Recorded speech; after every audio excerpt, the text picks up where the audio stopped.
Milan Mazurek adresoval Tomášovi Tarabovi ostré video a vyzval ho, aby okamžite prestal s útokmi na ostatných politikov z vlasteneckých subjektov.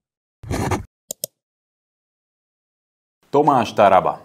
V televíznej diskusii si povedal, že z LSNS si odišiel kvôli tomu, že Milan Mazurek sa nejak rozprával s vydavateľom Mein Kampfu.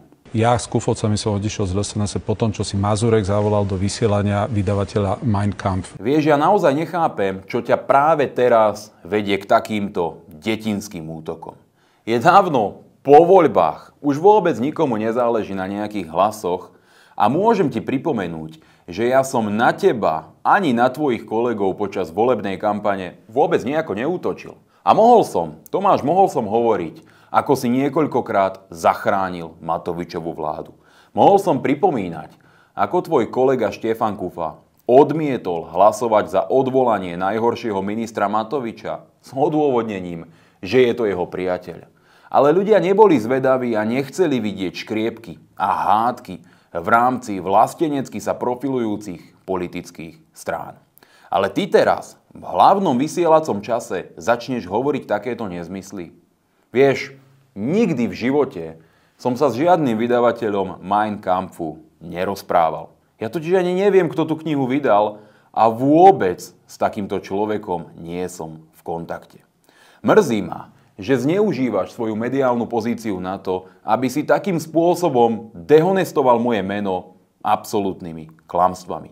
Ono to totižto nie je fér z dvoch rovín. Na jednej strane klameš, no na druhej strane ty si veľmi dobre uvedomuješ, že kým ty si bol posledné 4 roky v médiách neustále a predbiehali sa, kto ti dá viac priestoru, aby si mohol prezentovať svoje názory a postoje, tak ja som sa v médiách neobjavoval. S výnimkou posledného mesiaca, kde som mal možnosť vystúpiť v povinných televíznych diskusiách, som za 8 rokov ako poslanec Národnej rady bol pozvaný len do jedného jediného televízneho duelu. A aj to na maličkej televízii Joj24 a nie v hlavnom vysielacom čase.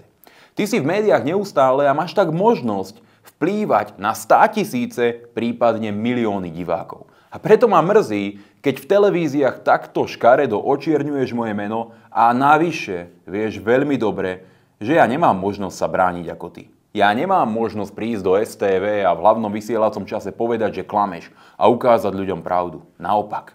Preto točím toto video. Pretože je to pre mňa jediná možnosť, ako k ľuďom dostať pravdu o tom, čo si vlastne v televízii povedal. Naše možnosti sú zásadne rozdielne, ale záleží mi na tom, aby ľudia pravdu poznali. Totižto, keď si z LSNS odchádzal, povedal si verejne na tlačovej konferencii, že som ti bránil pri slobodnom výkone poslaneckého mandátu. S odstupom 3 rokov hovoríš o tom, že som vraj hovoril s nejakým vydavateľom Mein Kampfu. S čím prídeš o ďalšie 2 či 3 roky? Tomáš, hovorí sa o tom, že chceš byť minister hospodárstva. Ja to neviem potvrdiť, pretože do vašich vnútorných rokovaní nevidím a vieš veľmi dobre, že republika sa do parlamentu nedostala. Chcem ti ale povedať, že napriek tomu, že nie si môj najobľúbenejší politik, ti budem ako ministrovi naozaj fandiť. A to práve z toho dôvodu, že Slovensko dnes viac ako kedykoľvek predtým potrebuje schopného ministra hospodárstva.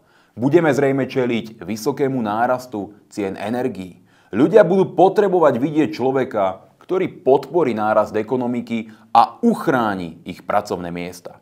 Ak budeš minister, toto budú úlohy, ktoré ťa budú čakať a ja budem len a len rád, keď ti tvoja práca pôjde dobre a pomôžeš Slovensku sa po tej dlhej katastrofe Matoviča a Hegera postaviť na nohy. Dovtedy ťa však chcem milo požiadať, prestaň s takýmito hlúpymi útokmi a nezneužívaj svoju veľkú výhodu v rámci mediálneho priestoru. Chcem veriť, že váš poslanecký klub bude stabilný a že Slovenská republika bude mať dobrú a zodpovednú vládu. My nie sme v Národnej rade, ale budeme sa aktívne pozerať na to, či plníte svoje sľuby a budeme všetci len a len radi, ak sa Slovensko pohne dopredu naozaj správnym smerom. Držím ti palce a verím tomu, že naše vzťahy v budúcnosti budú lepšie. Nezabudnite dať odber na náš kanál Politika Live. Buďte informovaní. Ide o Slovensko.